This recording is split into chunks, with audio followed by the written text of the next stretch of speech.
বাংলাদেশের এক একজন ক্রিকেটারদের বেতন প্রায় 7, 8, 9, 10 লাখ টাকা, সাথে ম্যাচ ফি যোগ করলে সে অঙ্কটা দাঁড়ায় 12 থেকে 15 লাখ টাকায়, যাদের অনেকের হয়তো ইন্টারমিডিয়েট পাসও করেনি। কেউ কেউ প্রাইভেট ইউনিভার্সিটিতে পরীক্ষা দিয়ে কোনো মতে গ্র্যাজুয়েশন সেরে ফেলেছে। এই খেলার বাইরে তাদের অধিকাংশরই এমন কোনো যোগ্যতা নেই যা দিয়ে তারা 50,000 টাকার একটি বেতনের চাকরি করবেন। তবে একটি মজার বিষয় হচ্ছে, সেই একটা কাজ যাদের যোগ্যতা আছে সেটাও তারা ঠিকঠাক ভাবে করতে পারছেন না। ন্যূনতম পেশাগত দায়িত্ব থেকে সবাই যেন যোজন যোজন দূরে।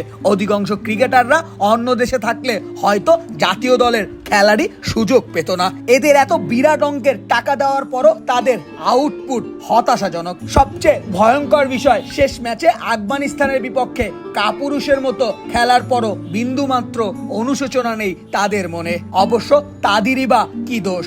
শেষ কবে বাংলাদেশ ক্রিকেট বোর্ড অ্যাকশন নিয়েছিল ক্রিকেটারদের বিপক্ষে?